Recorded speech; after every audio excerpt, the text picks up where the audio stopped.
আহ, শিক্ষা শৰ্মাৰ পোষ্টবোৰ মাজে মাজে কোনোবাই কোনোবাই পঠাই থাকে। দুই এটা পঢ়িছিলোঁ। উম, যথেষ্ট ভাল লিখে মানুহগৰাকী।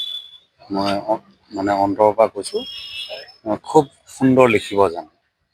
আৰু যেতিয়া এটা প্ৰতিভাই নিজৰ প্ৰতিভাটোক যেতিয়া কিছুমান হঠকাৰী কামত ব্যৱহাৰ কৰে, সি সমাজৰ কাৰণে অত্যন্ত ভয়ংকৰভাৱে ক্ষতিকাৰক হৈ উঠে। এজন মৃত ব্যক্তিৰ মানে কথা ইমান বেয়া ধৰণে যেতিয়া খুব ভাল লেখিকাই লিখিবলৈ লয়, সি স্বাস্থ্যকৰ নহয় সমাজৰ কাৰণে। গতিকে ই অস্বস্তিকৰ হৈ উঠিছিল। গতিকে কাৰণ জুবিন গাৰ্গ এটা সত্তা, সেই সত্তাটোক আঘাত কৰিবলৈ যি ধৰণৰ প্ৰচেষ্টাই যিয়েই নলওক, তাৰ বিৰুদ্ধে অসমবাসীয়ে প্ৰতিবাদ কৰিবই। আৰু আমি তেখেতে ছ'চিয়েল মিডিয়াৰ জৰিয়তে লিখিছিল, আমি ছ'চিয়েল মিডিয়াৰ জৰিয়তেও প্ৰতিবাদ কৰিছোঁ।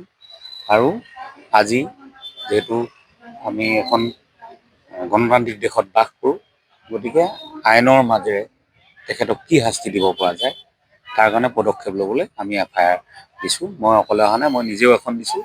আমাৰ যোৰহাটৰ শিল্পী সমাজ, সংগীত শিল্পী সমাজ, মৃদুল ভূঞা ডাঙৰীয়া আছে, মানস জ্যোতি বৰা ডাঙৰীয়া আছে, আৰু বিঞ্চিতা আছে, আৰু জুবিন ফেন ক্লাবৰ সদস্যসকল আহিছে যোৰহাটৰ, তেওঁলোকেও এখন FIR দিছে। গতিকে আমি 3খন FIR আজি দিছোঁ। আৰু আমি ভাবোঁ যে যিজন শিল্পীক অসমৰ ৰাইজে দেৱত্ব প্ৰদান কৰিছে, গতিকে তেখেতৰ বিষয়ে মানে কোনো ধৰণৰ সন্মান হানি কৰক, কোনো ধৰণৰ আলোচনাই যাতে ঠাই নাপায়, সেইটোৱে বিচাৰোঁ। সেইটো শাস্তিটো আইনৰ মতে হ'ব। মইতো বিচাৰোঁ তেখেতে এই অদৰকাৰী কথাবোৰত তেখেতৰ প্ৰতিভাটোক ব্যৱহাৰ নকৰি, মই নিজেও যিহেতু লিখা মানুহ, গঠনমূলক কথাত লিখা পঢ়া কৰক, বৰ ভাল লাগিব। আজি অতদিনীয়া ফেচবুকত বা ছ'চিয়েল মিডিয়াত যিখিনি লিখি আছে, সেইখিনি সঁচাকৈ গৰিহণাৰ যোগ্য। খুব ভাল লিখিকা তেওঁ, আৰু তেনেকুৱা কামত তেওঁ মন দিয়াটো উচিত নহয়। সমাজৰ হিতৰ কাৰণে, সমাজৰ সংস্কাৰৰ কাৰণে, সংস্কৃতিৰ সংস্কাৰৰ কাৰণে লিখক, কিন্তু এনেকুৱা এজন মানুহক মৃত ব্যক্তি আছে, যাক আমি এতিয়া ভগৱানৰ ঠাইত আসন দিছোঁ, সেই বিশ্বত এজন শিল্পীলৈ পৰিণত হৈছে।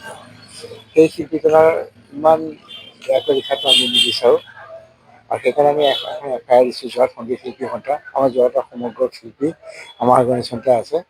আমি সকলো আমাৰ শিল্পীৰ সুৰক্ষাটোও লাগিব নাই, এনেকৈ যদি চবে লিখিবলৈ আৰম্ভ কৰে কেনেকুৱা ধৰণৰ কথা। আৰু পাৰ্চনেলি এনেকুৱা লিখাটো উচিত নহয়। আৰু যি লিখা সমাজত যদি উপকাৰ সাধন নকৰে, তেনেকৈ লিখনি কামো নাই। লিখাৰ উদ্দেশ্যটো হ'ল সমাজখনক সংস্কাৰ কৰা। সেইকাৰণে আমাৰ সেই তেখেতে এইবিলাকৰ পৰা আঁতৰি থাকক, এয়ে আমাৰ